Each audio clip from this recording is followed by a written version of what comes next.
Imagine A podcast. where time drifts slowly, A podcast. where Isaac. carries you away. So let me be clear. We tortured some folks. Hey, hi, hello. It's Isaac, and you are listening to Coexist Inc. Welcome very much. Tonight is the last night of The Late Show with Stephen Colbert. He will not be missed. It was announced last fall that CBS and its new owners, the ultra-Zionist billionaire family, the Ellisons, would not renew Colbert's contract and The Late Show would be no more. It is being replaced with another talk show, Byron Allen's Comics Unleashed, because God knows we need more stand-up comedy in the 21st century. I am upset by all this, but not because it's a threat to free speech by the Trump administration. No, it's because Colbert gets to be a martyr and gets an undeserved and ceremonious departure from media. Liberals would have you believe that the show is being canned because it was a threat to Trump. Grow up. Those who mourn Colbert mourn institutionalism. Oh no, the Late Show format is dying. Colbert did not threaten power. If anything, he was a little leech feeding off of Trump. I am upset because Colbert does not lose on his own merits. Back in September of last year, me and the Remember Shuffle boys, Ben and Giordano, recorded this episode after it was announced that Colbert would be no more by May 2026. Many thought that the gloves were off now, nothing would be holding back Colbert, and he would be able to really let Trump have it. Would you be surprised if I told you that nothing had changed? Colbert stuck to the same hollow Trump criticisms, Orange Man bad, and kept doing the worst Trump impression on television. He continued to have neoliberal guests and parrot the same Obama-era talking points. Nothing has changed. It is rumored that tonight his last guest will be Pope Leo. His martyrdom would then be anointed by the holiest Catholic in the world, and he would feel vindicated and not look back and wonder if he got it all wrong. What a shame. So enjoy this episode made free for all to show the rise and fall of Stephen Colbert. Goodbye, stranger. It's been nice. Hope you find your paradise. Glad to see you. Point of view. Hope your dreams will all come true. Goodbye, Mary. Well, The Late Show with Stephen Colbert is back for its final season after it was reported that Paramount was canceling the show entirely. And guess what? It still sucks. Adding to all this terrible morbid speculation, on Thursday, Vice President J.D. Vance spoke to the USA Today, and here's how he answered the question, are you ready to assume the role of Commander-in-Chief if needed? The president is in incredibly good health. He's got incredible energy. And while most of the people who work around the President of the United States are younger than he is, I think that we find that he actually is the last person who goes to sleep. He's the last person making phone calls at night. Okay. The president doesn't sleep and is on the phone all night. Proof that he is completely healthy or runs a phone sex line. Hello? Hello? Yes? Hello? What am I wearing? I'm wearing my baseball hat with my name on it and compression socks for my bloated cankles. Oh, they're so plump with fluid right now. You want to tell you what?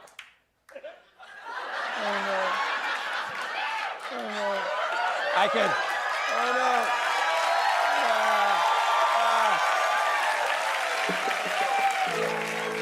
I could shake him up. You want to hear him gurgle? You like that? You like that, baby? I used to love this man. I loved Stephen Colbert back when I was a good liberal, I confess. But at some point, our paths diverged, and I changed, and maybe Stephen Colbert remained the same, but he used to be funny. Stephen Colbert was a very talented comedian in the 90s, in the 2000s, and a little bit into the 2010s. But unfortunately, like a lot of comedy during the Trump era, he stopped being funny. He also is an avatar of everything that's wrong with liberals today. He represents the empty impotence of Obama-era liberalism. He was the kind of guy who truly believed that the arc of the universe bends towards justice, and you don't have to do much to change it. Like the modern Democratic Party, Stephen Colbert never had an answer for our problems beyond, why can't we all just get along? And no one was more guilty during the Trump era of the whole Orange Man bad PP tape. He likes sucking Vladimir Putin's penis. It was really pathetic and terrible to see. But now he's gone. Or at least by May 2026, he will no longer have a network television show. I'm sure he's going to land on his feet just fine. And unfortunately, this kind of exodus of his helps him become a martyr. He won't learn from his mistakes. He won't realize, oh, I suck. I have completely misread the world. No, now he gets to be a martyr, a Democratic martyr against the big, bad orange man. So in this episode, I am going to do part eulogy and part indictment. The eulogy is for the period of time when Stephen Colbert was funny. And then the indictment will be for the latter half of his career where he was pathetic. And to join me on this journey, I have the Remember Shuffle Boys with me, Ben and Giordano. Now, if you don't listen to Remember Shuffle yet, you should. I'm on it quite a bit. And if you're a millennial, which according to my Patreon statistics, most of you are, or at least that's the largest demographic I've got, you'll love it. It's all about the 2000s. So thanks to them for joining me once again. And I hope everybody enjoys the show at least more than you would enjoy an episode of a late night show that you have likely never seen in your entire life. Goodbye, stranger. It's been nice. Hope you find your paradise. Glad to see you. Point of view. Hope your dreams will all come true. Goodbye, Mary. Goodbye, Jane. We don't do our own editing anymore. So. Yeah, no, I'm a one-man band. I'm an auteur, actually. I'm a podcast auteur. You're the Ringo. You're the John Lennon. You're the, what was their producer called? Pete Best? No, he was the fifth Beatle. That was the drummer they booted. Yeah. Right. The famous Beatle producer. You're him too. Yeah. I was trying to think of like a rap producer. Yeah. Mustard. Who's the guy with the beer? Rick Rubin? Rick Rubin. Rick yeah, Rubin. I think he was the producer for No, the he was Beatles. he wasn't a producer. He was like the guy who just be like, "This sounds good," you know. He never touched a dial. He doesn't know anything. Yeah. Another I Zionist believe freak. the Beatles manager, and I'm not joking, I did just look this up. His name is Brian Epstein. Yeah. Hopefully no yes, that's right. relation. That's who I was trying to think of. Interesting. Isaac's show is so funny. Like, whenever I listen to it, like in that Jimmy Brown episode, you know, like it's mostly about him, but there's just so many opportunities for you to take an avenue onto a, I don't want to call it a conspiracy theory because I don't, but like I mean I was ready to believe you on the Mark David Chapman thing. I was like, let's get the Mark David Chapman episode. You know? I mean, I think that there's something. I think it would be fun to do like a Catcher in the Rye episode and how Catcher in the Rye figures greatly in all these things. And I just saw the movie Conspiracy Theory with Mel Gibson and who's the 1997 pretty woman? Noah said last night. What's her name? Julia Roberts? Julia Roberts. Goddamn. Who, by the way, is so beautiful. Like I can't. She's Have so. you heard about this, folks? Well, she's just so interesting looking, but she also has this like plainness to her. She just, I don't know. She's America's sweetheart. She really is something. I'm definitely editing this out. Her smile can light up a room. You know, Yeah, she was super hot as Tinkerbell really, she played Tinkerbell. in Hook. Oh yeah. right. Yeah. Okay. I I forgot remember, about I remember watching Tinkerbell and being like, whoa, dude, Peter. that. She got the staccato laugh. You know? But no, Catcher in the Rye figures greatly in Hook. in conspiracy theory, not in Hook.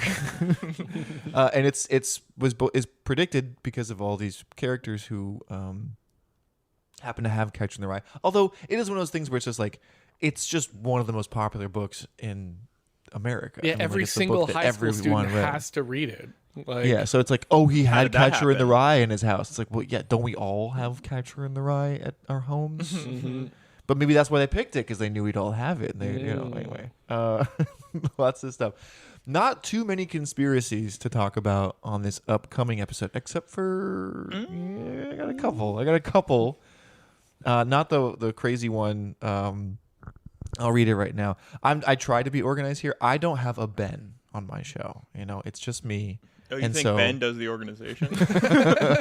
Sometimes he does, I guess. well, either way, whoever does it, I don't have that. I only have my own mind.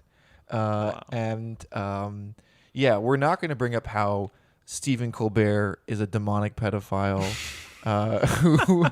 who clearly who makes some weird video with the Gautier song. I don't know. That's the first I'm hearing of it. But yeah, we're talking Stephen Colbert, rest in peace, the late night show. And I'm joined by my good friends, Ben and Giordano of Remember Shuffle. It's kind of a continuation episode because we did Jon Stewart. And so I think it's only natural that we do Stephen Colbert. Hello, Isaac. It's good to be back here. It's good to be back with a guy who believes all the same things as me. Oh, RFK is joining us. Yeah, that's Giordano, the master of impressions, doing Tuck Buckford. I'm doing Tuck Buckford. You're yeah. doing Stephen Colbert's Tuck Buckford, which is Stephen Colbert doing a very piss poor job of Alex Jones. But you know what I got to say? I feel for Alex Jones. I understand what he's going through because recently, under threat of lawsuit, my right-wing satirical character, Tuck Buckford, also had to apologize for some slanderous claims he made. And I believe we have the court-ordered video. And that, brain fighters, is how the lesbian conspiracy has maintained its vice grip on our nation's chia seed supply, all right? It's how they reproduce, okay? It's their demon seed. Right. Brain Fight, I think was the parody. Yes. It's not even like funny, dude. It's like that's the best they can come up with. But no, we're here to talk about Stephen Colbert, the cancellation of his late night show by Trump himself. Not really, maybe, I don't know. Yeah, he's been back in the news recently because after 8 successful years, after 8 years as the host of the Late Show at the Ed Sullivan Theater, all of a sudden his show's been canceled. People think as a gesture of political goodwill, right, to Trump. Yes, May 2026, the Late Show will be no more. So they're not even replacing Stephen Colbert. It's just gone. They're salting the earth. Which they got rid of the James Corden show in 2023 as well. Yeah. He was too political. But yeah, I think I want to go through the Stephen Colbert arc because I think as good liberals, we were all big fans of Stephen Colbert on The Daily Show and The Colbert Report. And I had great love for the man. And then The Late Show was terrible. It's just absolute dog shit. So I kind of want to go with my friends here over this arc of Colbert and what it means and what he signifies and what he's an avatar of. Because right now, The Late Show is terrible. I think we can all agree. Did you guys do some homework? Brutal stuff. Yeah. Yeah. Oh my God. And now he's just like a martyr. He's getting all this incredible support from mainstream media, from his friends. And people are saying, this is like the death of democracy. Free press is over because they're canceling Colbert for real this time. The fact that CBS didn't try to save their #1 rated network late night franchise that's been on the air for over 3 decades is part of what's making everybody wonder, was this purely financial? or maybe the path of least resistance for your $8 billion merger? It's very sad. I love Stephen, I love his staff. I love that show. It's incredibly sad. But I think the thing that so many of us love about Stephen Colbert is that he is at heart an incredibly decent human being with an amazing wife and family and strong faith. It's bad. He's a great, great guy. They just cut NPR and, public broadcasting. Yes, they're trying to silence people, but that won't work. It won't work. We will just get louder. As a comedian, what your thoughts on Colbert's CBS cancellation was, if you have any thoughts on that. I just saw him, and he looks happy. He's a strong man, and he's going to do great. And he's always done that. He's always punched up at power, speaking truth to power. And wherever my camera is, I want this one. I want to tell Stephen, you should run for president, sir. Do it! Run. He's running. Either that or launch a Netflix show or whatever, We're going to get into that as well. And the theory goes that because Paramount, which owns CBS, is merging with Skydance, which is owned by David Ellison, the son of Larry Ellison, CIA Oracle bastard Zionist. So there's a little conspiracy thing for you guys there. And will be replaced, I think they're going to put fucking Barry Weiss in charge of CBS 60 Minutes, which is great. Apparently Sumner Redstone's gone now, I guess. That was so funny the last few years of his life, where he was like 90 years old and getting his like nurses, like he would offer his nurses like $90,000 to jack him off. And he'd be like, jerk me off, please. He's like about to die. Just like, he has billions and he's just like, how can I get a few more hand jobs? God, I hope by the time I'm 90 years old, I don't want a hand job from anybody anymore. That's my wish. That's when I blow out my birthday candles each year. I'm like, is this the year I'm going to stop wanting hand jobs? I'm praying for that. I won't miss it. I won't miss the late night. Not that I ever watched it, but it's good that is it good that it's gone? I mean, is it? I don't know. I'm piecing it together. It is sad that instead of him failing on his own merits of just being a terrible television show, now he gets to be a liberal darling martyr against the big bad orange man. And nobody, I think, was more guilty in the Trump era of being big bad orange man PP tape nonsense. Yeah. Unless, can you think of someone else who was more annoying Alec about it? Baldwin's really the only person on the same level, I think, is as like an avatar for anti-Trump. Like, the first, when Stephen Colbert took over the Late Show in 2015, 2016, he became number one in the ratings. Like, he went from number 4 to number 1 very quickly as an avatar for all of this anti-Trump animus, right? I think that he really like grabbed a hold of this spirit of like people wanting to talk about Trump, which is obviously what Trump hates when people talk about him. Yeah. Well, no, there was a brief window when Stephen Colbert was hosting the late night show, but Trump wasn't president yet. And in his initial run, he was trying to be a more traditional, middle of the road, centrist pablum, Jay Leno, David Letterman type. And it was not doing it in the rankings. Donald Trump was the best thing to happen to Stephen Colbert's career on the late night. Because once he started being the annoying resistance lib that we know and love, that's when he skyrocketed to number 1 in the ratings. And his comedy was so good, Trump didn't win re-election.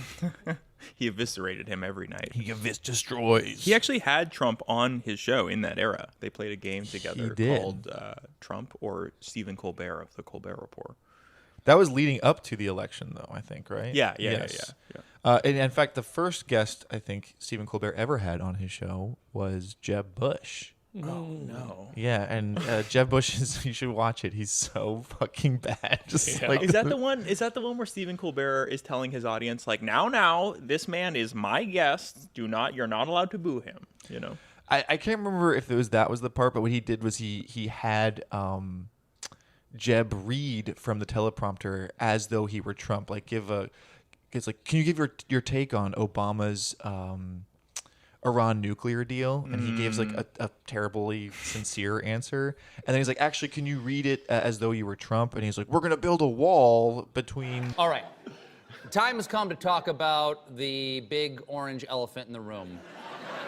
Donald Trump, who, according to recent polls, and according to his math, he leads by 9 billion%. Okay. You've got another debate coming up in about a week on CNN. Yep. Okay. I want to help prep you for that debate because I'm grateful that you're here as my guest. Would you help me prep you a little bit? I would love it. I need a lot of help. Okay, let's do this. Okay, what we're going to do is we'll do a role playing. I'll be the moderator. You answer the first question. We'll see how it goes, okay? Governor Bush, what's your reaction on the Iran nuclear deal? I think President Obama is being naive to trust the Ayatollahs, and this deal will ultimately create an even more unstable Middle East, and it troubles me. Okay, I think the Republicans in the room would like that answer, but the folks at home are going to miss some of that because in the middle of it, they're going to flip over to Naked and Afraid. Okay, what we've done is that we've written up here an answer that's just a little bit, just Trumpier. All right, just read it right off there. Okay, ready? This could All be right. dangerous. No, it's be fine. All right, It's here we fine. go. Governor, what is your reaction to the Iran deal? I will build a wall between the United States and Iran and make Mexico pay for it. Okay. Iran and the weapons, and Mexico's going to pay for it. And it's just like, again, him just like humanizing despicable characters, which we'll also get into. So let's start chronologically here with Mr. Stephen T. Colbert. If I could I offer maybe a through line for I think what I'm going to talk about? Yeah, dude. I think it might be helpful. Yeah. Because just to keep in mind that like what I think is so interesting about Stephen is that one, he makes this transition from being like good at comedy to being like so bad. And that transition is made when he makes the flip from playing a satirical character, right, his Stephen Colbert character that on the Colbert Report, to sincere. You know, that when he takes over the Late Show, he becomes like a sincere pundit, right? And the original Colbert that I was watching in these clips, like a lot of times the jokes he's making are like things that the modern day Stephen might say. But the issue is that, like, because he's playing a parody, he has the ability to be so much more transgressive and defend his transgressiveness because he's playing a character. And I really think where, like, the rot exists in Stephen or and his new persona is that, like, he's a lib, right? And, like, liberalism, like, doesn't offer you any, like, good, sincere ideology, right? Like, it will allow you to attack someone like George Bush or Donald Trump and say this is bad. But when the onus is back on you to like have something to offer people, there's nothing to liberalism. Like, what is he really like? He would never talk about class politics or something like that, right? His thing is just like George Bush is bad. I don't have anything to offer you when I'm being sincere, though. You know, but he has such a great. It's only the negative vision. There is no positive vision on offer to be had. Right. And I think this is all wrapped up in Stephen Colbert's Catholicism. Catholics hate themselves and are racked with guilt, and so they can put on the mask of satire with great ease. They can tear something down because they don't need to actually deal with their own emotions or what they feel and want. But when it comes time for a Catholic to be sincere, it's like Tony Soprano going to therapy, man. It doesn't work. This is a pro-Protestant podcast now. I have here in my little notes because I know it seems very disorganized, but I have things written down. He went from being a parody of initially Bush, but then Obama era conservatism to being a parody of Trump era liberalism. I loved him because he appeared to be sincere, and I watched him on that awful Jerry Seinfeld show, Comedians in Cars Getting Coffee, and he had a white beard on, and he was being so fucking charming. Like, he just seemed like this promising person in this new era of American politics. But this was supposed to be the era of that moral universe arc bullshit of Obamaism. Like, Obama neoliberalism was supposed to continue. It was supposed to keep going in this direction, and Stephen Colbert would have been the perfect character for that insincere neoliberal bullshit as a sincere human being. But then I forgot who Hillary lost. Yes, that's what happened. And we got Trump, and I don't think that this character that Stephen Colbert was supposed to play got to manifest, and instead he had to adjust, and he adjusted like all liberals do, which was Trump era bad man PP tape bullshit. So let's get into the origins of Let's do Mr. it. Stephen T. Colbert. And the first note I have in origins is Catholic. Nice. So thank you for starting us there. Yes, Stephen Tyrone Colbert. That's his actual middle name. That rocks. Is a Irish Catholic. One of 12 children. Born in Charleston, South Carolina. His mom, busy lady. Speaking of his mom, and this is a little anecdote, and this is where you can, I have to entertain my parapolitical conspiracy people on my show. Here's a little tidbit for my conspiracy listeners. Stephen Colbert shared this week a wild anecdote about how he came to be in the possession of a pair of pants that once belonged to Nicaragua's late brutal dictator Anastasio Somoza Debayle.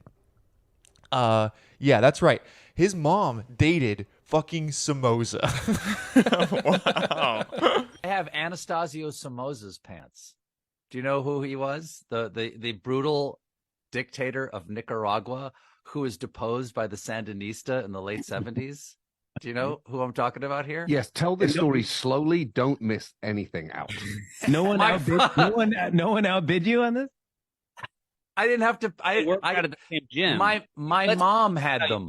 Okay. What? My mom had Anastasio Somoza's pants. Slower. Hello. Go slower. You're already going faster than I want you to do. Anastasio Somoza was deposed like in, I don't know, 78 or 79 or whatever. He's, we're watching the Today Show because I'm about to go off to school in the morning, and we got the little Hitachi TV in the kitchen, and it's like Joe Garagiola, whoever, talking to, watching the live feed of Somoza, who has fled Nicaragua and has landed in Miami and is getting off the plane to go to some hospital. He's got a heart condition or cancer or something. And Can you say what pants is he wearing? well, he's carrying his own suitcases, and the newscasters are speculating, well, those are filled with like gold bullion or something like that. That's why he's carrying his own suitcases. He won't let anybody touch where the money is. And I was like, look at that. And my mom, who's standing behind me, wiping her hands, on a kitchen towel, she goes, poor Tacho.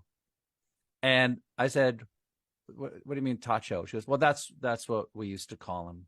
I said, who's we? Oh, your Uncle Ed. Wait, Uncle Ed knew Anastasio Somoza? He goes, well, we dated for a little while. I said, you dated the brutal dictator of Nicaragua? And she goes, he wasn't the brutal dictator of Nicaragua when I was dating him. That was his father.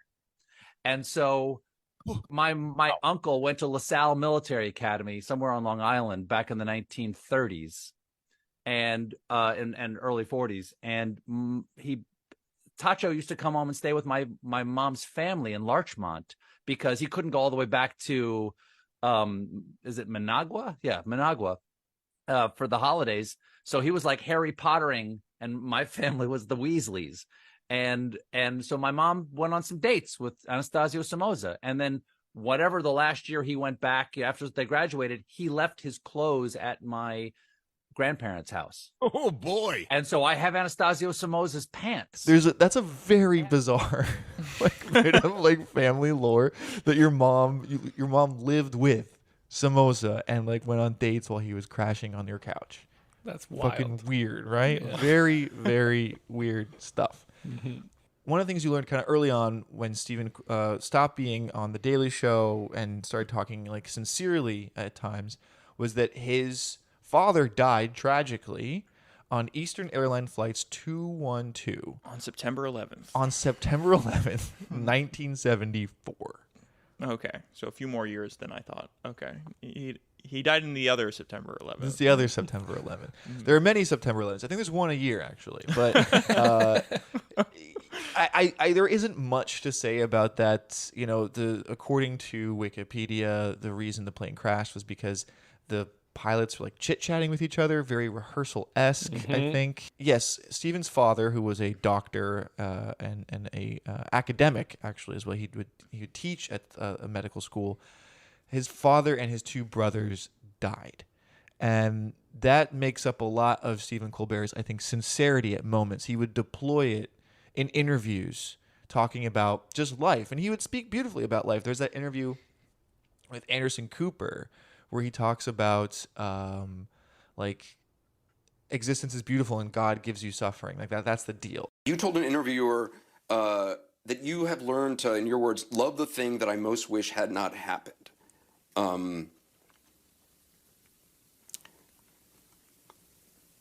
I remember. You went on to say, "What punishments of God are not gifts?" Do you really believe that? Yes. It's a gift to exist. It's a gift to exist. And with existence comes suffering. There's no escaping that. Mm-hmm.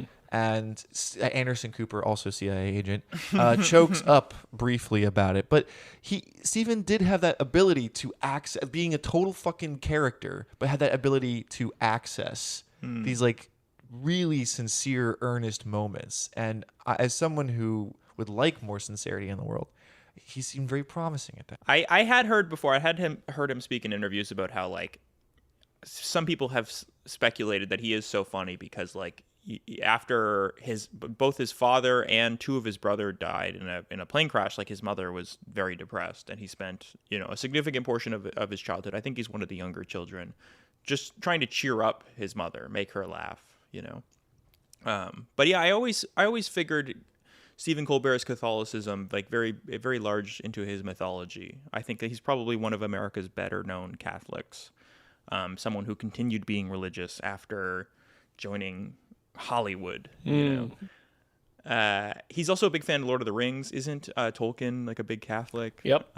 Yep. Famously. Like I always identified him that way, but to play that into, I think Ben, said it best when he just said that it gives him like the certain ability to sort of hate himself and like play a satire of himself. When he plays Stephen Colbert, like you have to really understand something to do a parody of it. Like you have, you can't do it without first like fully, like really understanding the subject. And I think that he does because he's from this background. Wasn't his father like the first ever president of like the Yale Medical School or something, like the youngest ever president of like Yale Medical School, maybe one of the Ivy League medical schools. His father was like a 28-year-old president of the medical school. I'm just gonna go ahead and say that's true. I don't know. But yeah. 28 to 35, one of the better. It could have been Princeton. It might have been outside the Ivy, or that is in the Ivy League. But yeah, anyway, a good school, a very well-to-do family. Yeah, that's all to say. And I guess for him to become a comedian, well, I think the rest of his brothers and sisters were like successful lawyers and doctors. Black sheepish, interesting guy. Yeah, I believe he came up through either the Groundlings or the Second City. Yeah, so we can get into that now. He went to school for communications or something like that, but at Northwestern, so kind of became a Chicago boy, and then started getting involved in Second City. He was Steve Carell's understudy at Second City, and that's where he formed like a lifelong bond with the comedian, and would actually be responsible for bringing Steve Carell over to The Daily Show. But at Second City, they're very similar. I find those two guys, again, like two Catholics, guys who are able to sort of put this like window of like disassociation, and like I find when they're doing a character, they both have that ability to have this separation where you're like, do they know that they're being stupid? Like you can't see it. You can't see them like indulging themselves in knowing that they're doing an impression. They seem to be doing it sincerely. It was almost like anti-neurotic too, because it's like, yeah, they have like a totally straight face to doing it. It's not the Jewish way of like hamming it up. You're like, like yeah. They were able to do that monotone, like humorlessness humor, right? And it was so perfect for what would become the golden era, I think, of The Daily Show. They were brilliant together. The Stephen versus Stephen stuff. Whenever they worked together, it was always some of the funniest bits on The Daily Show, I thought. But before The Daily Show, Stephen was doing the Dana Carvey Show, which was a very short-lived, I guess, variety show hosted by the very talented but somehow never really made it big Dana Carvey. It's what you always hear, about this legendary writers' room that they had there in the early 90s. He would also do what I think is actually his best work on the TV show Strangers with Candy with Amy Sedaris. If you haven't seen Strangers with Candy, it's only 3 seasons, a very short 3 seasons. It is so fucking funny. Like, I cannot recommend it enough. And the first episode, it was so edgy too. I mean, like, I guess it was like late 90s, early 2000s. I think it was 1998 was when Strangers with Candy first started. And I'm going to put a sound bite in. I know which one. I'm not going to say it because I'm not saying it. Excuse me, but you see, don't you touch where they pee without coinage. Thank you, Jerry. When I straddle and squat to show you my... All right, Jerry. All right, everybody, for tomorrow, I want you to write a history poem on Hiroshima, but nothing too faggy. Jerry, you hold on a minute. Sure. Principal Blackman wanted me to speak to you about Kimberly Timbers. My locker mate? Yes. We'd like you to spy on her. Spy on her? Hey, I'm no squealer, all right? I'm not snarking on anybody. What'd you do? We suspect she might be retarded. But it just showed like how funny and edgy Stephen Colbert was, and it's funny to compare to what he has become. Yes, and I watched this show because you've recommended it so many times to me, and I thought it was really funny. I mean, it's Bad Teacher, right? Bad Teacher, always, like Bad Doctor, a classic, character archetype. But like what stood out to me the most is his transgression, and he really can only do that transgression when he's in character, like he's playing a dumb teacher or he's playing a like fake right-wing pundit. And it's just interesting that I think like when he did The Late Show, I think he got in trouble for saying that Vladimir Putin was Donald Trump's like cock holster. Yeah. And he didn't have that like defense to fall back on, right? Like he loves to stay in, like not break character and be like, okay, well, of course I'm being transgressive. Like I'm a bad person, right? And when he doesn't have that, it like really saps him of a lot of his power. Ben, anything to add? I wanted to do the cock holster thing. He stole the. Well, I introduced the point. I think therefore I get to say it. We'll get into that. So while Strangers with Candy is going on, he does jump on board The Daily Show and develops another lifelong bond that, for me, was very fun to see with Jon Stewart. Like they clearly deeply love each other, and I deeply loved, and still kind of have a place in my heart for Jon. And so they're working together during the Bush era was amazing. And you could see Stephen kind of honing that Colbert Report character as a pundit.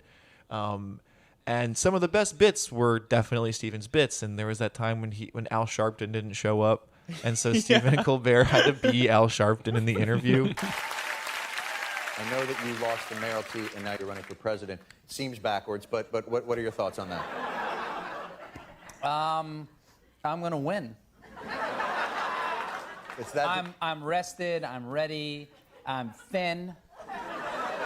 I've got street cred now since I've been in the old Gray Bar Hotel, which is what the kids are calling it these days. And you could just tell he was doing. They were really. I don't know if they were the first people to do it, but on the Daily Show they were doing the field reporting bits where they would stay in character, and you just see the strength of Stephen Colbert's improv. Like he's clearly brilliant. Like he's a very, very smart guy, and you saw it was perfectly deployed in these moments to interview people, interview politicians, and think so quickly on his feet that you could never get around him. It was so much fun to watch him perform in that.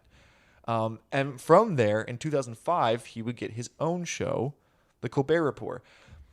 Do you guys have anything you want to say about The Daily Show? I know we did a whole episode on that, but anything you wanted to add about Stephen during the Daily Show era? I would say go and listen to both of those episodes, one on our show, one on Isaac's show, because I think there was a quote that we had that's just sticking in my mind where I believe it was Stephen Colbert who said, when you do these field pieces, you need to take your soul and hang it up in the closet. Yes. And I think that shows his once absolute dedication to the bit, like unflinching. This guy is not going to break character. This guy is not going to pull any punches. This guy is going to white knuckle his way in character, doing the biting satire, saying transgressive things, and even like really dumb bits. Like we'll see in the when we fully start talking about Colbert, I think there were some fun like real world mobilizations that he did for just the dumbest possible causes for the sake of comedy. Yeah, no, absolutely. I think that, so many of the characters on The Daily Show, like this is what they're usually doing is like they go in there with sort of a Socratic irony and like attempt to piss off the other person. But Stephen Colbert had like the Sacha Baron Cohen level of like being able to just completely like straight up antagonize the other person and sit there with a straight face and like be the heel in a way that I think like, this is something we talked about on our Daily Show episode is like no one's really willing to get their soul that dirty anymore, like Stephen was willing to do. Mm-hmm. And I think he rode, I think that was the beginning of the golden era of Stephen Colbert. I think it stretches from Strangers with Candy into The Daily Show and then into at least the first half of the Colbert Report. Mm-hmm. And 2005, I mean, I think you guys are the experts in this. And I don't think you've done like an episode about conservative pundits like Rush Limbaugh and we Bill did a O'Reilly. War on Christmas episode. That's probably as close as we got. Right. And a Tea Party episode. And so I guess to paint the picture of like the mid-aughts where you have, it's like the waning Bush administration. Bush is post 2004, would you say he's like kind of dead in the water? Like nobody likes him. Even like the conservatives are having a hard time defending him. Usually people say like fall 2005 with Hurricane Katrina. That is like the point at which he is basically a lame duck from then on out. But the conservatives still had to remain like culturally relevant, and they maintained their cultural relevance, I think, through Fox News, through Bill O'Reilly. Mm-hmm. We didn't have the Tea Party yet, but we did have Rush Limbaugh. We had like Early Tucker and Glenn Beck, who another fall from grace that fucking like chubby man has. But Stephen Colbert becomes a direct parody of Bill O'Reilly with this Stephen Colbert character. Yep. And it was amazing. I mean, I remember never missing an episode during that era. And it was like the first time you could stream it on ComedyCentral.com, I remember. Free. It informed my worldview in a massive way at that time.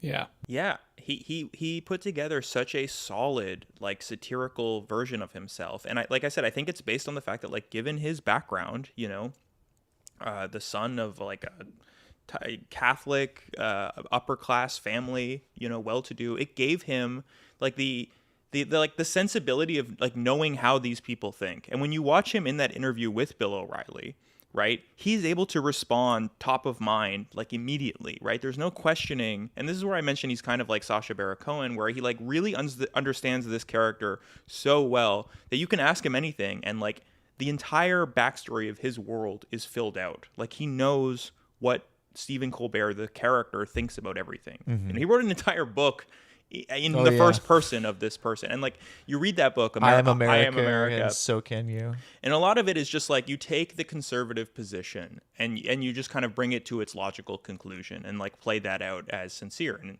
it can be funny. I enjoyed the book. He's so good at getting in digs while in character. So he's in this interview with Bill O'Reilly, and Bill O'Reilly is asking these obnoxious Irish American bloviating questions where he's like, and Stephen Colbert is immediately able to answer in a way that's a dig on him. The #1 show that dominates cable news, The O'Reilly Factor.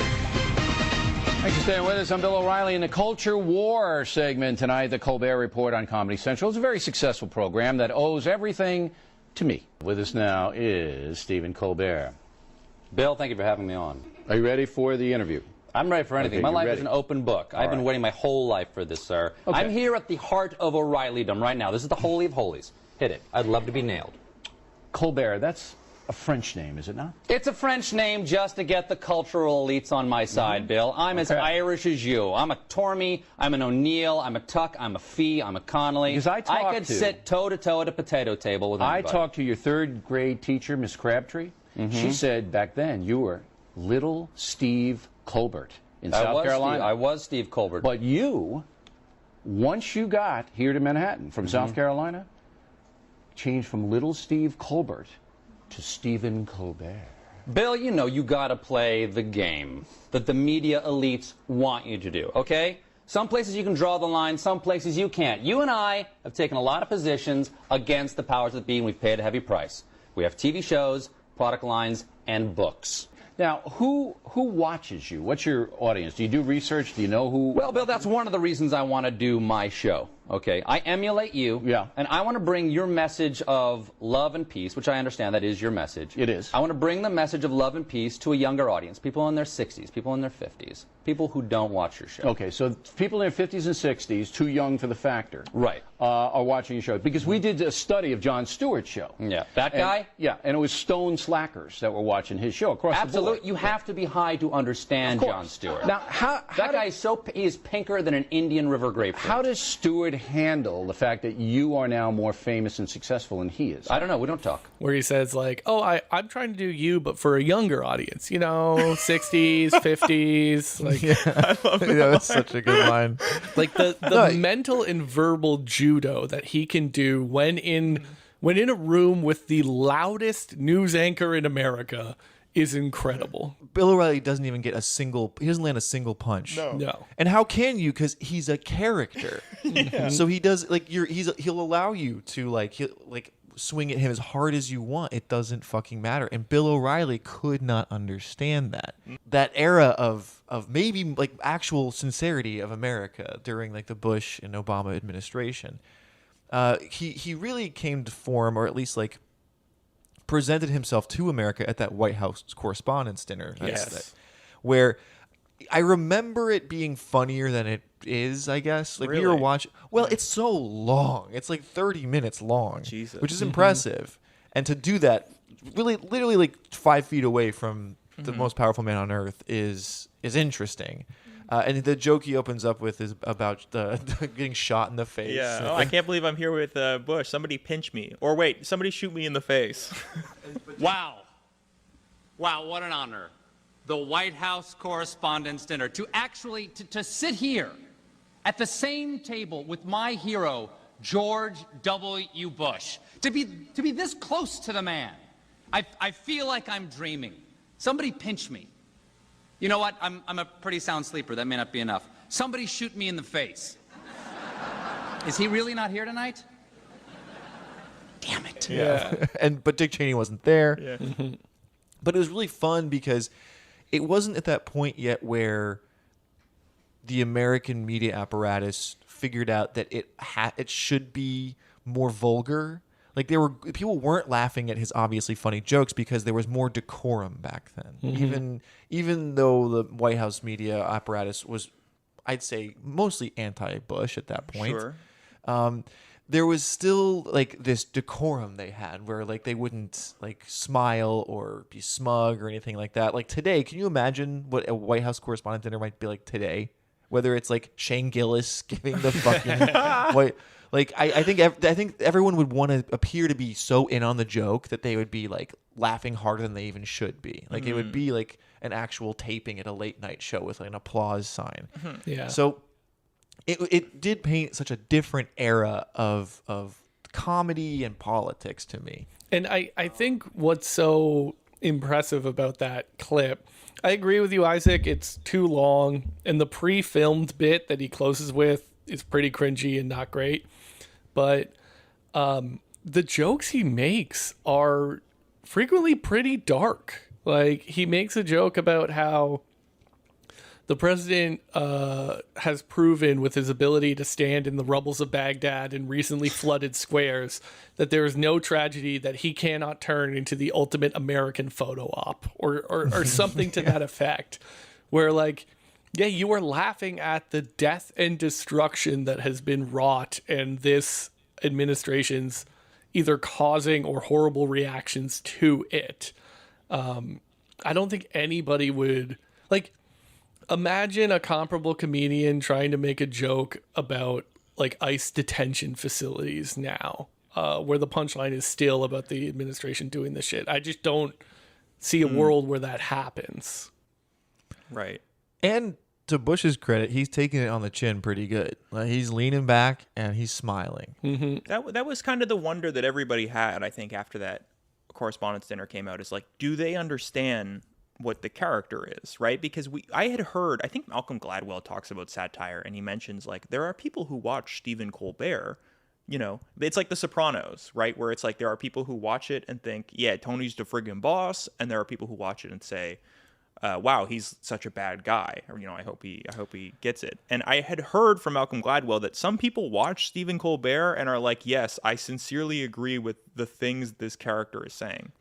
If Malcolm Gladwell is saying something, the opposite is true. The most humorless, stupid fucking man. That can't be right. No one was watching Stephen Colbert and they were like, time to hear some truths. You know, all you have to do is watch 10,000 hours of Stephen Colbert. No, I don't believe that for a single second. Okay, but then I wonder, like, well, because that's how I'd always assumed he got the gig, right? It's like someone in the George Bush administration was like, oh yeah, here's a guy who kind of agrees with me. Who hosted the White House Correspondents' Dinner in the other Bush years, I guess? Like, I think Seth Meyers did it. I can't remember. I think they've killed it now, right? I don't even know if Biden brought it back, because Trump killed it in his first term. They had the fake one the first year with Hassan Minhaj, I think. And they had that redheaded Rachel Wolf or something. What was her name? Oh yeah, Michelle Wolf. Yeah. And hers was actually really good. I thought. In hindsight, she's not the physical comedian that Stephen Colbert is. But I remember she ended that correspondence speech by saying, actually, I think you guys love Trump. Mm-hmm. And it was a criticism of the media itself that I thought was incredibly poignant. But no, it's hard to imagine that even working today. I mean, like, Trump can roast, but cannot be roasted. Although there is a roast of Donald Trump. I kind of want to rewatch that. It's good, yeah. You have back to like this Bush era of the Colbert Report. Lots of fodder to work with, lots to parody. And eventually you get Obama. I mean, and it's kind of like The Daily Show and the Colbert Report can kind of take a little bit of credit for this new world, because this is the world they wanted us to all go into, right? This is, if they got to pick anybody, I think it would have been Obama over Hillary even.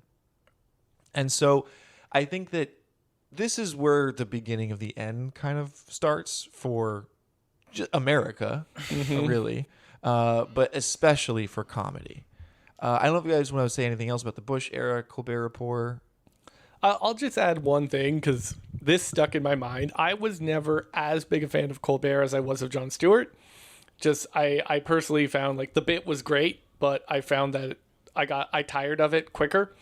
But Colbert would sometimes mobilize his fans for these ridiculous, stupid real-world events that serve no function whatsoever.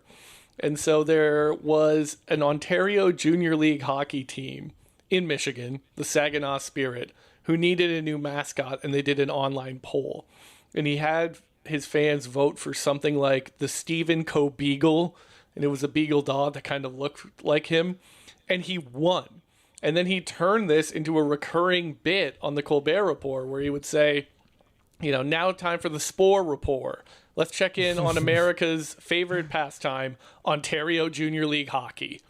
And he had so much goodwill that the coach of this OHL team came on the Colbert Report and did an interview.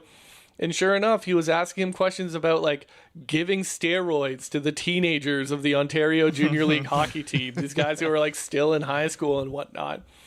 And it was just for the sake of comedy. It wasn't trying to make any kind of big, broader point about the world. But on top of the political satire that you just got a guy who was, like, fully dedicated to making people laugh and pointing out some of the absurdities of the world. Yeah. In his book, our hometown gets like a shout out, actually. He says, we need to take, if global warming is real, then we need to take the temperature, a rectal temperature exam to see if it's happening. So we need to go to the Earth's asshole, like presumably in Windsor, Ontario. And our town was like so flattered. Like we invited Stephen Colbert to lead our Christmas parade. To stick a thermometer in your head. Yeah. Yeah. He also called us on his show the city that makes Detroit look good in comparison. So, hey, ain't no such thing as bad press.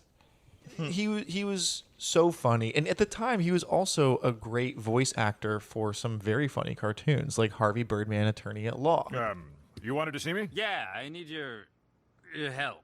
Really? On my way to work, I hit a guy. Oh, that doesn't seem so bad. Every day this week. Oh. Any witnesses? Some kids. Nobody believes kids. And a nun. Nobody believes nuns. Someone suing Phil Kensebin. Damn it. I'll take the case. And if we lose, it's you and me, Birdman, against the world. Yes. 2 heavily armed men in a bunker fighting extradition. Oh. And the Venture Brothers. He was so talented at these things, and he clearly did love the absurd. This is where, this is where it changes. When Obama gets elected, we're in a new, it's a new world. I mean, we can all remember how good it felt and how promising the whole thing was.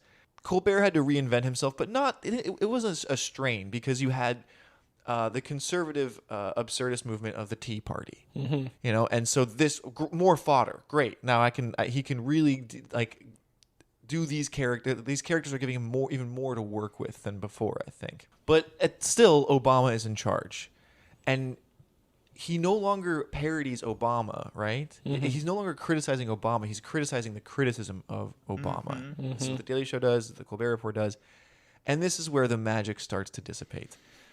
This is where I think Colbert exposes himself and the entire liberal operation, and I think it's most clearly embodied when he visits the troops in Operation Iraqi Stephen, like Going Commando, where he goes and does a USO tour and humanizes the fucking empire. So I feel you're neither here nor there. Are you there? I'm in Baghdad, Iraq right now, performing for the troops at the Al-Fa Palace, at Saddam's palace. Saddam's palace. That may be the... I'm playing the palace. That's what you go for in this biz. I went through basic training. I would recommend, if you're going to do the crawl through the sand pit under the barbed wire, wear underwear. I thought going commando meant you go commando. Well... And it turned out I got a fair amount of grit up in the old... It's a mistake anyone could make. It sure is, yeah. So let's talk about these troops Yeah. for a minute. Unbelievable. Unbelievable. Still 130,000 men and women over there. And we just don't talk about them anymore. You know, we're so concerned with our pocketbooks and our 401ks that we consider that over, but not much has changed for them. Military families' houses default on their mortgages at 4 times the national rate. And they're over there serving, and there's nothing they can do back here to help. You know, if they're in the reserve, their jobs are going away back here too. And I think it's so important for us not to forget that they're still going through the same things they went before, whether or not we're still talking about them. And they're doing it still in danger. Yeah, absolutely. The war is not over. Mm-hmm. He shaves his head. He runs on stage with a suit that's made of army fatigues. Mm-hmm. And he's going through basic training. He starts, remember that wrist strong movement. He's fundraising for the troops. This is the era of the Hurt Locker, right? The Hurt Locker came out in 2008, and it was like, oh, the troops are awesome, actually. The troops are good. Mm-hmm. And it's only good now because Obama's in charge. Guantanamo's cool. We don't have to close it because Obama's looking after the inmates now, the detainees. Right. Mm-hmm. And this is where his I think the descent into a liberal hack begins. No, that's interesting. I wish I'd watched that special. But yeah, clearly not something he would have done during the Bush era, right? No, I don't think. Well, I don't think they would have let him over. But the same way, like right now, there are actually influencers in Gaza who are showing all the food that's just waiting for the starving children. If I were Israel, I wouldn't even provide matching socks to Gaza. But here's all the aid that y'all claim doesn't exist. Now walk with me. I'm here in Gaza, and all I see is food, water, and opportunity. But instead of Hamas distributing the ramen noodles, they're eating it all, and that's why their leaders are on Ozempic. The United Nations brings the food here to look like they're actually doing something productive, but they never finish the job, just like your ex. Now this food is sitting here collecting flies, but y'all want to blame Israel. And how do you get over there? Who the fuck is bringing you over there? Well, the IDF and the United States government. So clearly he got an okay. And it was actually from, the origins are that he had some general on the Colbert Report named Bing West. And he actually suggested back in 2008, before Obama was elected, that he should come over to Iraq. And that's what he does. And he's like, he's lamenting our forgotten soldiers. The war is still going on, everybody. The war against who I can't remember anymore, but the war is still going on. And so now Stephen Colbert is entering as his liberal hack period as a mouthpiece of the state through his humor. I sent Jordana a clip, and I apologize for jumping forward. This is like from like 2014, 15, lead up to the 2016 election. He has Hillary Clinton come on to the Colbert Report. Stephen, I've got a hard choice for you. Bring it, HRC. Oh, it will be brought. Your choice. Promote my book, or I won't appear on your show. But you have already appeared on my show.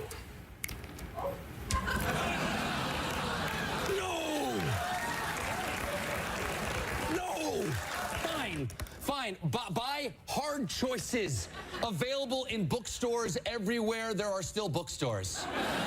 Or on our website down here, okay? Okay. Oh, thank you. Thank you, Stephen. Was that such a hard choice to make?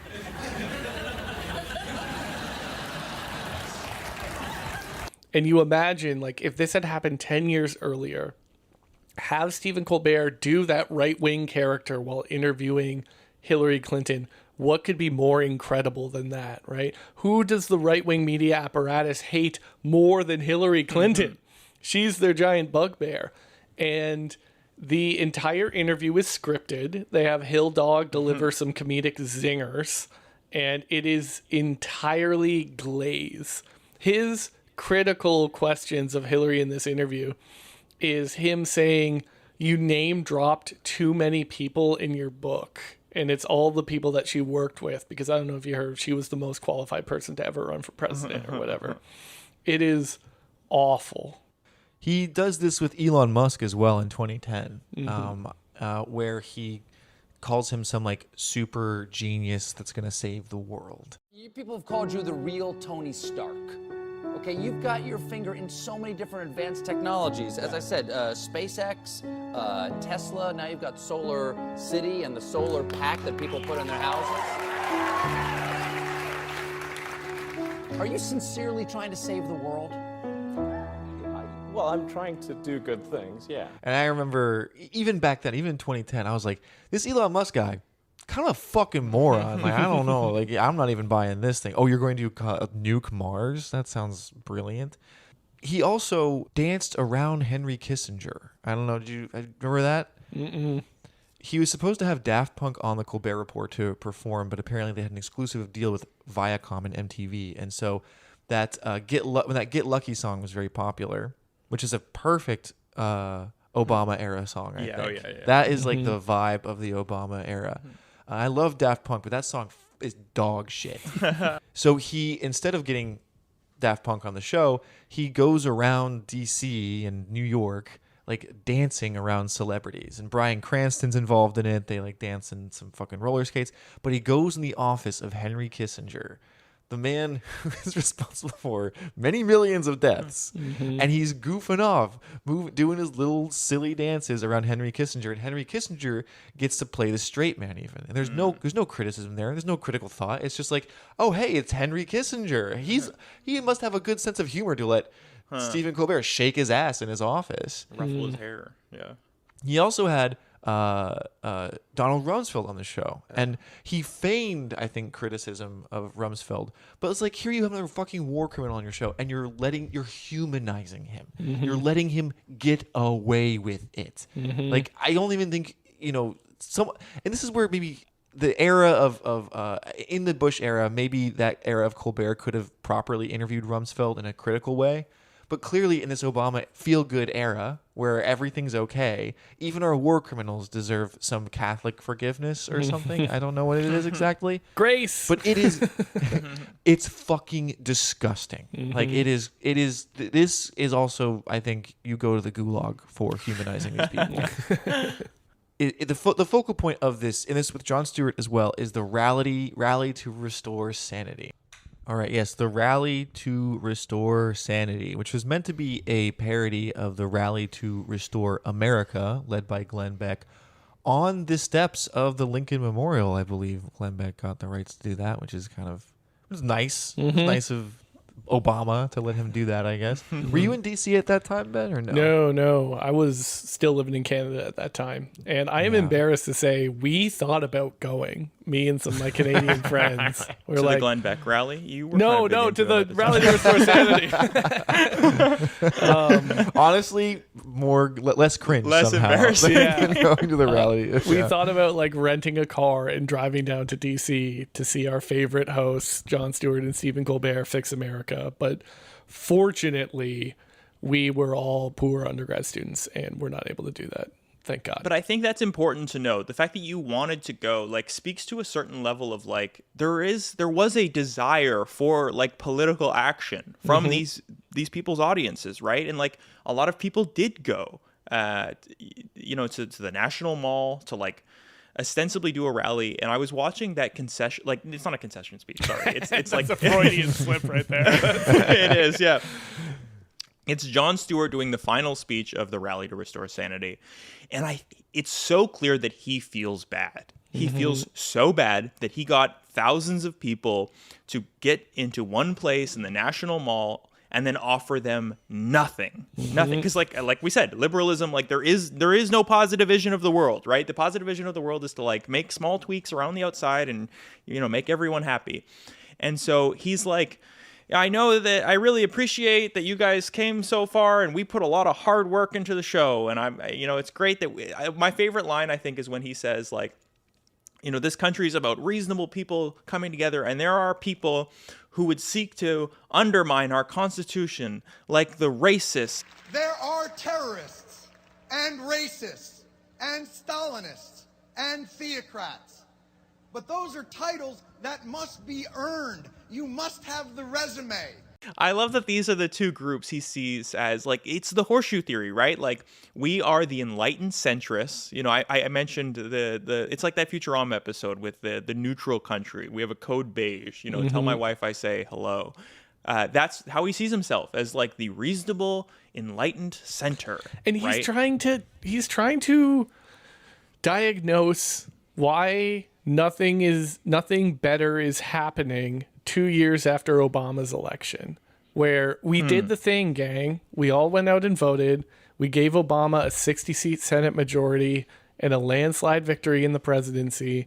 Why isn't anything changing? Why is nothing getting better?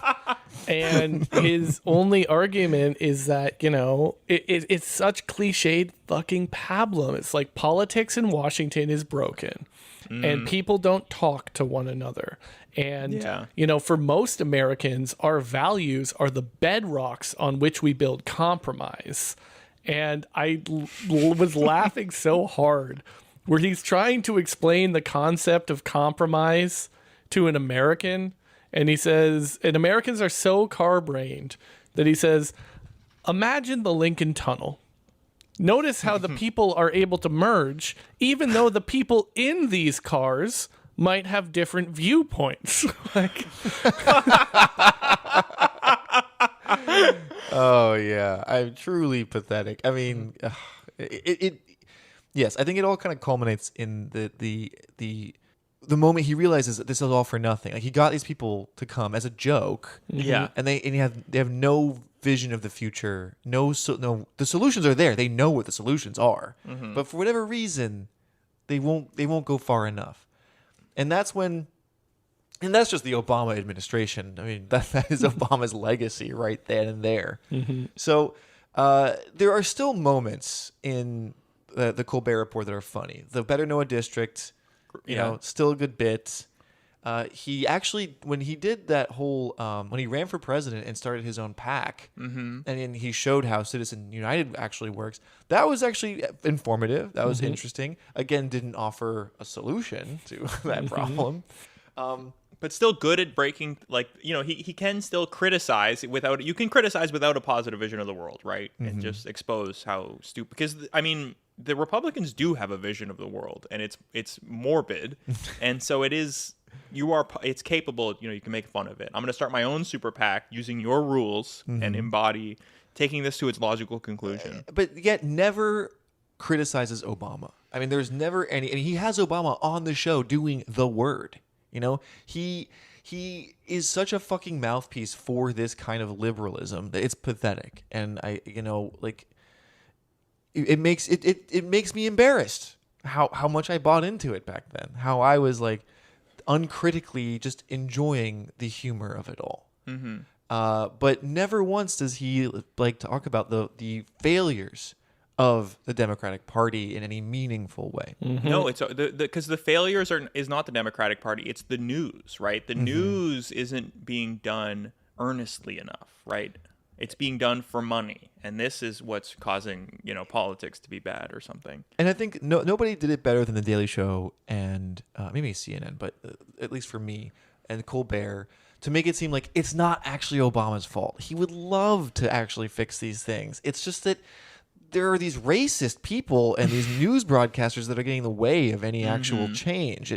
It's not Obama's fault at all, trust me. Right. And people still fucking do this. I think it's hitting less and less. It's working less and less, but this is the exact same script that they used during the Biden years of we could have everything awesome if it weren't for just Joe Manson and Queerston Cinema or whatever her name is. Queerston. She was our first bi senator, I think, right? Yeah. Progress, baby. However, there are still moments where you see the vestiges of Colbert's humor and at least like a little bit more sensibility, or at least, I don't know, he wasn't a complete liberal hack at that point yet, because this is like the percolations of wokeness are happening, I think, in the waning years of the Obama administration. Remember, we didn't get gay marriage till 2015. I forgot that it took the end that he finally gave us this little nice thing, a departing gift. Like, see, I was a good president. Quote, gave us. It was Obama, like a Supreme Court decision. Well, but yeah. Okay, but still, when people say, what did Obama ever do? They'll say gay marriage. Sure, he gets credit for that, even though he was against it initially. You know, Biden wasn't. Remember, Biden was cool with it. Anyway, there is this moment in 2014 where the word cancel actually enters the American lexicon, and it's through the Colbert Report. It's through the hashtag cancel Colbert. This is even according to, I think, Wikipedia, or it wasn't Wikipedia, it was a New York Times article. It said, in perhaps the earliest instance of cancel culture to include the term, which was a word from Black Americans that was stolen by white people per usual, et cetera, et cetera. The official Twitter account of the Comedy Central show, The Colbert Report, posted a joke that could be taken as a denigration of Asians, and the activist Sui Park responded with the hashtag cancel Colbert, only to end up getting doxxed and canceled herself with so much vitriol directed her way that she fled her home and started communicating with burner phones. Do you guys remember this moment? The cancel Colbert thing? Yes. I had to brush up a little bit by watching some of the Colbert clips, but yes. I did vaguely recall the attempted cancellation of Colbert. Now, I will say, very funny. This was a 2005 joke he made when he first started the Colbert Report, where he did Ching Chong Ding Dong, right? Where he did a incredibly racist impression of an Asian guy. My beloved character, Ching Chong Ding Dong. Ooh, I love tea. It's so good for you. You're so pretty, American girl. You come here, you kiss my teeth, make all sweet. I don't need no sugar when you're around. Come on, my rickshaw, I give you a ride to Bangkok. And he brought it back up to criticize what's his name, the owner of the Redskins, starting Dan some Snyder. foundation. Dan Snyder, thank you for starting some foundation that was meant to benefit American Indians, but it was with the racist With the racist Redskins slur in logo. the title. Yeah.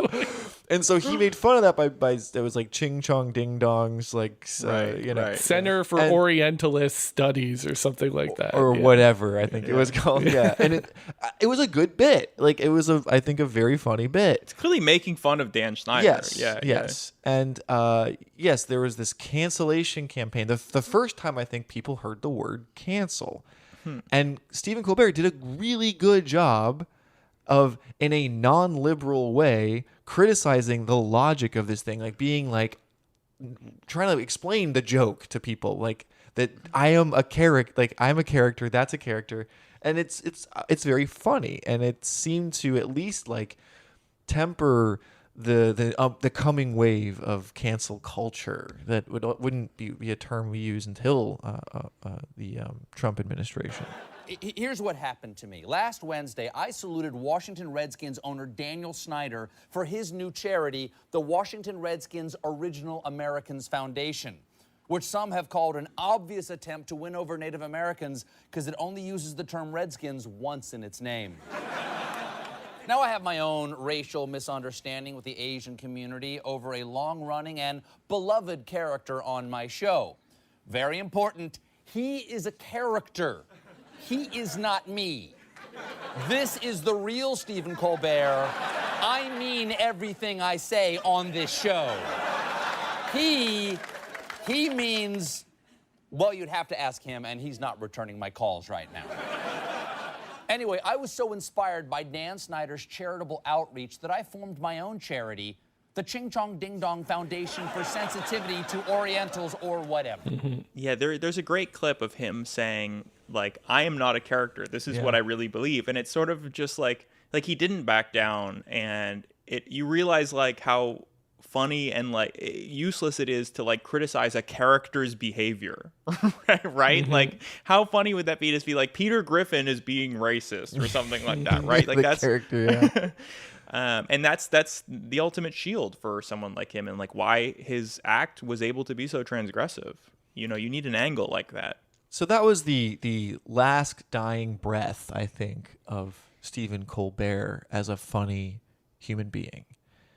Because in 2015, he would become the host of the Late Night Show, taking over for David Letterman.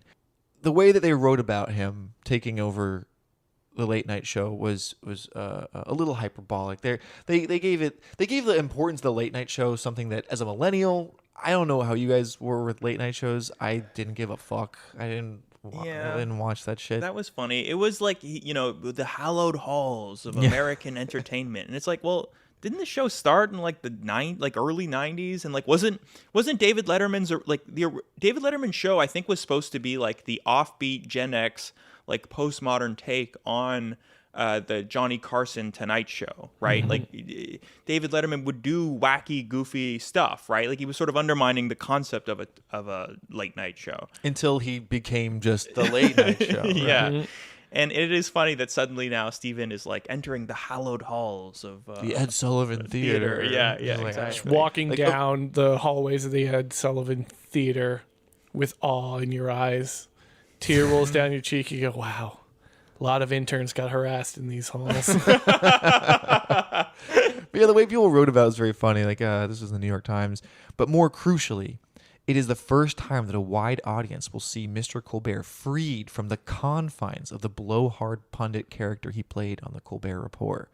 And it is true. That's what happened. And it fucking sucked. That was the big conversation at the time, right? How is he going to make the leap from... And that's exactly what they were debating, because you already had Jimmy Fallon on NBC and Jimmy Kimmel on ABC. And this was also from the New York Times. Unlike NBC's Jimmy Fallon, who made a cameo in the episode, this is the first episode of the Colbert Report, Colbert does not do unfettered earnestness. Unlike ABC's Jimmy Kimmel, he does not do exasperated jadedness. as Colbert explained to Jeb Bush on his first episode, who had remarked on all the pictures of Colbert on the Ed Sullivan Theater ceiling, quote, "I used to play a narcissist conservative candidate. Now I'm just a narcissist." That was honest. That part, very true. But yeah, I remember watching the first couple episodes of the Late Night Show with Stephen Colbert with like bated breath. I was like, "What's this? What's he gonna do? What's it gonna be like?" And I do remember in the first episode he was still trying to be weird, and he did some like weird advertisement for Sabra hummus where it was like the hummus was Satan. He was like talking to Satan through the hummus, and it was absurd and weird. And I was like, this is nice. Okay. Well, they never did that again. Yeah. they're like, no. No, Sabra is an Israeli hummus, so some Hasbara guys, reached out, cracked down on that. Mm-hmm. Now he wouldn't like become the absolute worst version of himself in the first year because it was 2015. It still seemed like we were going to continue with the Obama era neoliberalism, but that's not what happened. And he actually did a live election night special with I think Mark Halperin and another like idiot conservative pundit. I can't remember his name, but you see him being serious and not being funny about Trump's victory because nobody saw that coming, I guess, right? And you see he's like clearly distraught. Like his worldview is crumbling right in front of us on television. And I think the people who designed our democracy didn't want us in it all the time. Informed, yes. Politicking all the time? I don't think so. Not divided that way.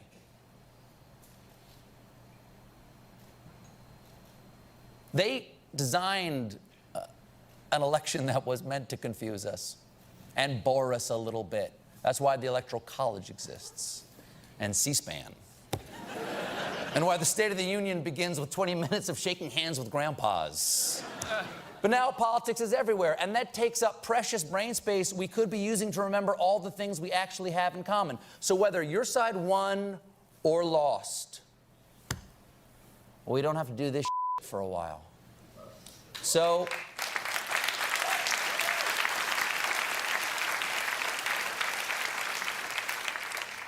keep your American flag up, but you can take off your American flag hat.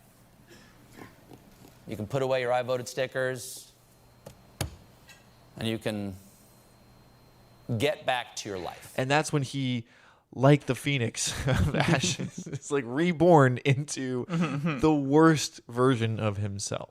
Now I want to talk about like this era of Stephen Colbert we had for the past 8 years. I can't believe it's been 8 years of this crap, 9 years of this crap. I know. It's just it's so fucking bad. Watching the PP tape special where he goes to Russia, like I remember watching that when it came out, and I'm like, wow, I guess this was 8 years ago. Like that this, remember he goes to the hotel and he's like looking for cameras, But yeah, he becomes the liberal avatar for fighting back against Trump. And remember, everybody was pretty histrionic over Trump that first administration. I think we all kind of wish we could have that first administration back because I think Trump was a lot less effective in that first go-round. Oh, yeah, for sure. We still had national parks back then. But yeah, so like Alec Baldwin, he became a focal point of like our cultural imagination against Trump. He shot, like we said, from fourth to first in the ratings. Yeah, a lot of barnacles hanging off the anti-Trump train at this point. I want to add one more name to the hashtag lib resistance, which is of course Keith Olbermann, who had his own. He's, I believe, where we got the term "the resistance" because that was the name of his YouTube series that he shot like from his home ? Just on a plain white background. And I distinctly remember a clip of Keith Olbermann saying that he was ending his show because there was no way that the Trump presidency could continue now that he has fired James Comey. And he said, like, you cannot fire the man who is investigating you. Well, I called your shot, bud. Hit the showers. But yeah, I don't think anybody did the Orange Man PP tape thing harder than Stephen Colbert. No. He had the cartoon Trump, you know. And he had the worst impression of Trump. I mean, his was just terrible. There's no humor in it whatsoever. This poll got answers on other major issues, such as Trump would beat Biden at having a poker face. Oh, yes. He is a master of deception. A lot of people are saying I have the perfect hand. They're saying it's a queen, a 7, a 4, a 2 of clubs, and a holographic Squirtle Pokemon card. All in. And then I do reflect back on Colbert's body of work, where he was never an impressionist. He was a characterist. Like he could embody a character, but he never did an impression of someone else. And he tried to do it when they were parodying Alex Jones with that Tuck Buckford character. And it's terrible. It's not funny, and it's not even a good impression of him. And it's more of that media navel gazing, right? Like, do we need an Alex Jones parody on late night? Like, it's one thing if you're parodying Bill O'Reilly, who's like the highest rated show on Fox News, which is one of the highest rated channels, especially for older Americans who watch so much cable news, yada. But like, did we need an Alex Jones parody? Really? Well, that Jordan Klepper even had his own show that was supposed to take over Colbert as a Alex Jones parody. Like they were supposed to do that version of it, and that failed miserably as well. It's the lowest hanging fruit for sure. I wonder, so like, let's say Stephen Colbert had decided to make the decision to be like, oh, I'm going to be like, I'm going to do a satire and be like earnestly supporting Trump every week, just like I did with Colbert and Bush, right? And I wonder if he could have done that, because does he really understand Trump the same way he does understand like the WASP George Bush, right? Like a traditional American conservative. I think he kind of gets that, but like the type of like conservative that he really understands, I think would be a never Trump person. Yeah, for sure. That's why he had Jeb Bush on as the first guest. Well, and that's the whole thing, is he didn't want to parody them because he is like a never Trumper, truly. And he did try to bring back that Colbert character. He would deploy him at certain moments on the late night show, and he would ride out on a chariot with like glistening hair, like hairless men, like bodybuilder men, with that American what's the character? Captain America shield, and like doing his woo, like trying to be that character again, and he could never quite grasp it. Mostly because that era was over. I just don't think you can do it anymore. And truly, the only people worth parodying are the libs themselves. That would be the best thing. But I think he held it upon himself, and maybe he thought too highly of himself, because perhaps he does give himself credit for the Obama era, that he helped usher that in. And so now it's up to him to usher us out of the Trump era. And the only way you know how to do that is to, obsess over the alleged homoeroticism between Putin and Trump. You know, that was weird, and that was just not fucking funny. I think it's when a lot of people sort of lost their faith in like the liberalism as some kind of like opposition to Trump, to be like, this is really what you have, like, the PP tape, like reminding us that Hillary Clinton actually did win the popular vote. That's hilarious. I was thinking about this too, how I loved how much libs were obsessed with sexual blackmail, but not the real one with Epstein. Like, they were like, that's ridiculous, and we will not sink so low as to bring up Epstein and the sexual compromat that he has acquired over decades. But the PP tape, that's an exception to the rule somehow. He was so sure that was real too. Oh yeah, and it's so funny what the PP tape was allegedly. It's not him getting pissed on. It's just some fucking hookers pissing on a bed. Like, why is that's bad? Because like, Obama slept in the bed, right? But it wasn't like he was getting peed on. So what's the embarrassing thing? That he paid some women to piss on a bed? What? That's not that bad, honestly. It's a victimless crime. Really, truly. Now, he would continue to be a mouthpiece for the Dems, having them on, like setting them up to try to be funny, and he wasn't funny anymore, so of course they weren't funny either. There's a great clip of him with Obama, Biden, and Clinton in the Biden the Biden 2024 campaign for his reelection, where he calls him Dark Brandon, and it's so fucking pathetic. It's disgusting. There are also a couple of moments where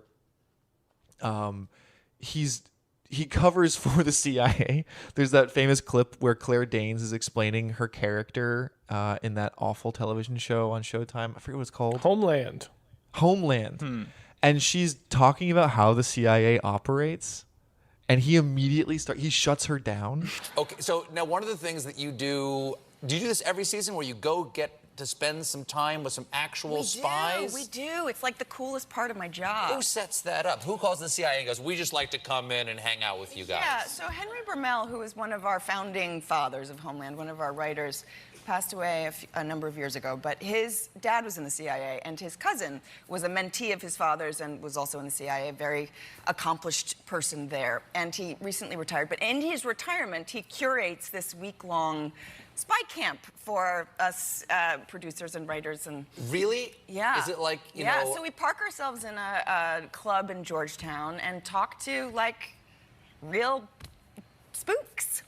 And, you know, people in the intelligence community and the State Department and journalists and people who really... What do they tell you that, like, what's the most surprising thing that they've told you about their jobs or something you would need to know? Well, every year it's different, right? We've been at it for a while, and the climate has changed. But this year it was all about, you know, the distrust between the administration and the intelligence world, and the intelligence community was suddenly kind of allying itself with journalists, which usually they're not. How long ago did you start shooting this season? Being like, no, we can't talk about that, because it kind of implicates him and his business, his industry. And then he most recently had Slotkin on, and she says, actually, the CIA are a bunch of good, corn-fed folk from America. Republicans, a lot of the people, sort of conspiratorially minded people out there, like to think that some of the trouble the United States has is because of what they call the deep state. Right. Okay, and as a former spy, is there a deep state? What do they mean by deep state? Yeah, I wish people could understand that a lot of the guys that I served with, guys and gals at the CIA or at the Pentagon where I served, first of all, a lot of them are former military. So, you know, if you can't be like pro-military and then anti-intelligence community and deep state. But a lot of the guys are also like wearing mom jeans and white sneakers on the weekends. Like, these are good, corn-fed people who just want to help their country. Eating ballpark franks. Eating their hot dogs or doing whatever. And this idea that there's some network of people that are running the world, it doesn't really match reality. And these people in the dead of night are doing things to protect this country and make sure things don't blow up here. And for me, you know, the way that Trump is going after them is just, first of all, it's nasty. Second of all, it's completely counter to our interests to be demoralizing the people that are protecting us. Oh, I mean, this happened during COVID too, and should be careful so we don't get fucking shadow banned for talking about this or whatever. But do they still do that? I don't know. I don't know if they're still cracking down on that kind of shit. We got briefly sent to YouTube jail at one point for something COVID related. But Jon Stewart was on there talking about the Wuhan virology lab, and Colbert's like, no, stop. He's like, he absolutely does not want Jon Stewart to talk about the lab leak theory whatsoever. And, well, even more recently, he had Mamdani on, and he was being a fucking dick to Mamdani. He was being an absolute prick to him. And it's just like, where's the humor in this even? I don't know. It'd at least be funny about it. But instead, you know, he was doing Cuomo's work for him, more or less. Right. So I am not sad. I mean, I'm sad that he's gone and that he gets to be a liberal martyr and gets to hold that stature. He doesn't have to actually reckon with his own failures anymore, because it's like a self-fulfilling prophecy. It's like, I got fired because I was a threat to Trump, because Trump actually I was hurting him. Right. That's why they got rid of me, because I was effective. Mm-hmm. It's just like, no, absolutely not. True. Because, yeah, there is like there's the ostensible reason that the studio gave for canceling the show, which was like, yeah, this form of media is a little archaic, right? Like the late night show is a remnant of what, like the fucking like 1940s. Like, you don't need all of this to do what you want here. Like, like Hot Ones probably gets the same ratings as your fucking show, and asks harder hitting questions, actually. Yeah, and requires a crew of what, like 3 people. This show has probably a crew of like 3,000 people or something. I think 100, close to 100. 100. Yeah. I dated someone who was a writer on the show, actually, but I don't really want to say too much. Was he funny? Yeah. No, Giordano, you exactly right. Like, I think the actual reason for the cancellation of this show is the internet has completely supplanted everything that late night is supposed to do, right? Late night is a mix of comedy, interviews for people to promote their shit, and maybe some new music also. And like all of those things are done better and more efficiently by the internet and YouTube and the fucking algorithms so that people can get the slop that they want, right? And on top of that, the massive corporate merger that Isaac mentioned at the top of the show requires pledging a little bit of fealty towards Trump. So if you are the people at CBS, Viacom, Sky, whatever the fuck, this is the best possible news. You make Trump happy for your merger, and you dump this dead weight program that doesn't need to exist anymore. Win, win, win, baby. And Trump, of course, is going to dance on his grave a little bit. Like, it's all about spite. Mm-hmm. And so this person who, even though he had, like, really was like a leech on Trump himself, like his career exists as it is today because of Trump, like is now well, actually very ceremoniously removed. And so in a way, it's a huge win for Colbert and his sense of self and his legacy, which again is incredibly disappointing because he's not funny. It sucks. There could have been a better way where maybe he can return to form, but I don't think he has it in him anymore. Mm-hmm. It's like watching some athlete try to wring out a couple more years of his decaying body. It's ugly. Or watching Howard Stern, in the modern era. No, it's like it's like watching fucking Mike Tyson box Jake Paul. Mm-hmm. That's what it is. Yeah. And he's got many millions of dollars. He seems very happily married. He's a wife guy as a Catholic. But it is, I will still think fondly on some of his moments from the past, and I would still rewatch Strangers with Candy and enjoy the jokes he made there. Yeah, and he's clearly he has a razor sharp wit. I think he has excellent memory recall. He seems very smart. He just doesn't really have it in him to draw blood, I guess, anymore in a transgressive fashion. Well, the New York Times, in their analysis of this firing, has basically said, you know where Stephen Colbert should go? Podcasting. I'm sure he will. I mean, that's fuck. I'm shocked. There's not enough room. We're full. We're full. Yeah, no more podcasts. No more podcasts. Yeah, there's someone out there who's like, what should I listen to? The Stephen Colbert podcast or Coexist Inc? Well, there's a correct answer to that question. Yeah, I mean, that's what all these guys do. Right? Jon Stewart, I believe, has a podcast. Obama has his podcast with Bruce Springsteen in one of them. Who the fuck listens to that? That's what I want to know. I want to know who the hell That's is just that. the move for Conan O'Brien has one, That's the move. I'm sure he'll have a podcast. Because, again, the production costs are so low for these people, and people will listen just to hear Stephen. He should start a Lord of the Rings podcast. I would listen to that. Yeah, it would be very cute if he did something like that. That could be forgivable. Just stay the fuck out of politics, dude. Mm-hmm. You're kind of an idiot when it comes to politics.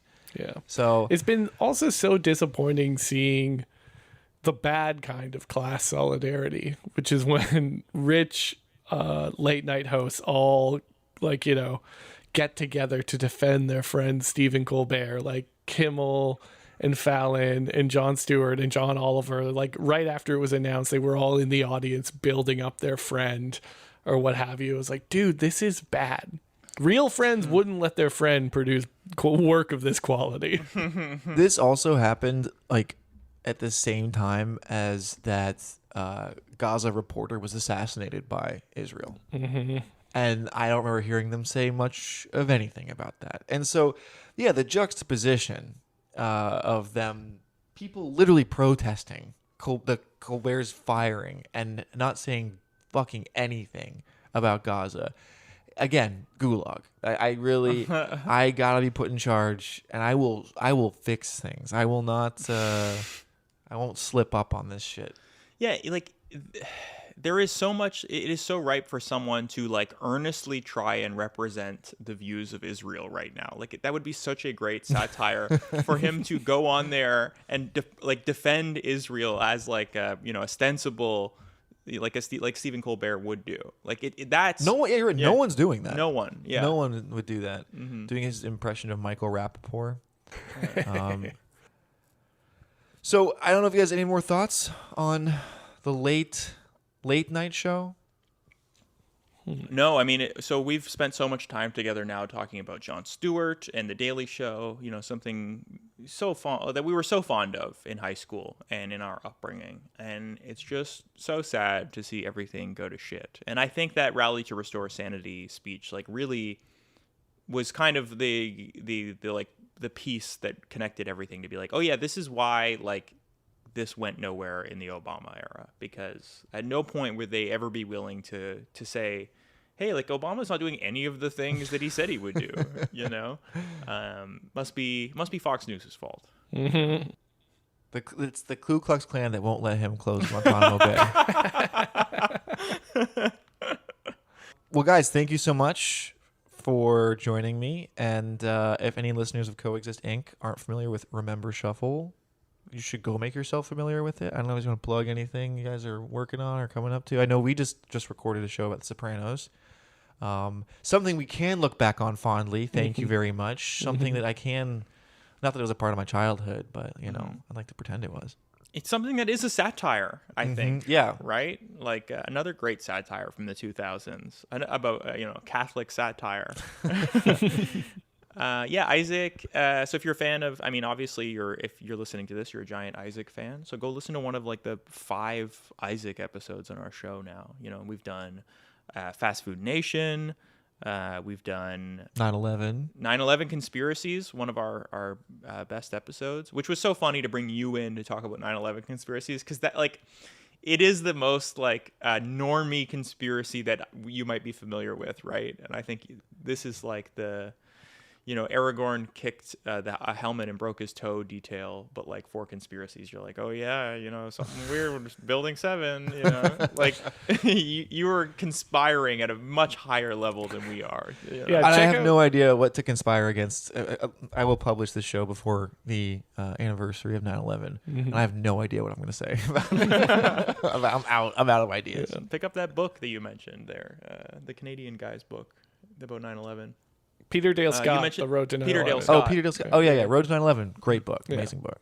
Yeah. Yeah. Also, I would plug for Isaac appearances. Our 2000 presidential election is a great fucking episode. It's a long one.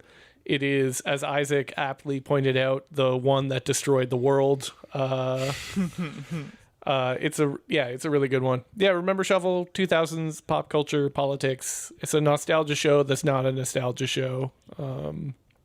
Yeah. And hey, Isaac, thanks for having us on. This was a great time. It's always a pleasure talking to you guys. So we'll come up with another thing in the very near future. Yeah.